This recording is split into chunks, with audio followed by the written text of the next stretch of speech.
ছুটির দিন সকালে বগুড়া ও সিলেটের সড়কে ঝরল 16 প্রাণ। বগুড়ায় কাজের সন্ধানে মহাসড়কের পাশে অপেক্ষায় থাকা শ্রমিকদের চাপা দেয় শাহ ফতেহ আলী পরিবহনের একটি বাস। এতে 7 জন নিহত হন। অন্যদিকে সিলেটে 2 বাসের সংঘর্ষে মারা গেছেন 9 জন। আহত 12 জনের মধ্যে কয়েকজনের অবস্থা আশঙ্কাজনক।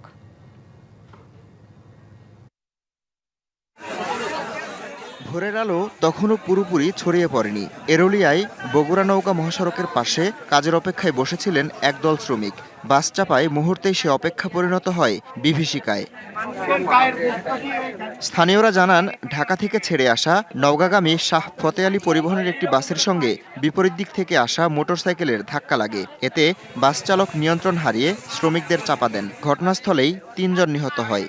বাজারে উঠছি কামলা গারস্থ ঠিক করার জন্য, ওঠার পরে ওই জায়গায় বৃষ্টি শুরু হয়। হঠাৎ করে ওই জায়গায় আমরা দাঁড়িয়ে আছিলাম। মোটরসাইকেল আর বাস দুটো গাড়ি খায় আগুন চটকে যায়, বাস আমাকে উপর পড়ে। 15 থেকে 20টা লোক আপনি একবারে ওখানে স্পটে আহত হচ্ছে। আহত 20 জনকে নেওয়া হয় শহীদ জিয়াউর রহমান মেডিকেল কলেজ হাসপাতালে। সেখানে প্রাণ হারান আরও কয়েকজন। গুরুতর অবস্থায় একজনকে পাঠানো হয়েছে ঢাকা মেডিকেলে। বাংলা কিউআর, যেখানে নগদ পেমেন্ট সেখানে। সারা দেশে 10 লাখেরও বেশি মার্চেন্টে নগদে পেমেন্ট করুন খুব সহজে। টোটাল আমরা এখানে 23 জনের নাম লিস্ট করেছি। তো তার মধ্যে 2 জন অন স্পট আমরা মৃত পেয়েছি। একজন ভিতরে গিয়েছেন, ভিতরে গিয়ে কিছুক্ষণ পরেই উনি মারা গেছেন। আরেকজনের অবস্থা বেশি খারাপ, তাকে ঢাকা নিটোরে রেফার করা হয়েছে। হতাহত সবাই গাইবান্ধা ও রংপুর জেলার। আমন মৌসুমে কাজের সন্ধানে এসেছিলেন বগুড়ায়।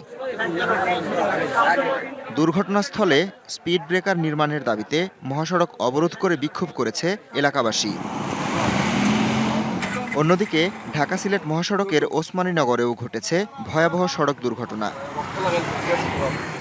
শুক্রবার সকাল 7:30টার দিকে ওসমানীনগরের কাশিকাপান এলাকায় বেঙ্গল পরিবহনের একটি বাসের সঙ্গে সংঘর্ষের পর খাদে পড়ে যায় ঢাকাগামী ইউনিক পরিবহন। এতে ঘটনাস্থলে হতাহত হন অন্তত 20 জন। সোসাইটি বাসটা চারে 10-15 মিনিট আসার পাকলে বাচ্চা অ্যাক্সিডেন্ট হয়। তার মধ্যে একটা বাচ্চা মারা গেছে এখানে আসার পরে, আর আরেকটা রোগী নিয়ে আইসিইউতে গেছে, ওইখানে আইসিইউতে আরেকজন মারা গেছে। দুর্ঘটনার পর কিছু সময় মহাসড়কে যান চলাচল বন্ধ থাকে। DBC news desk.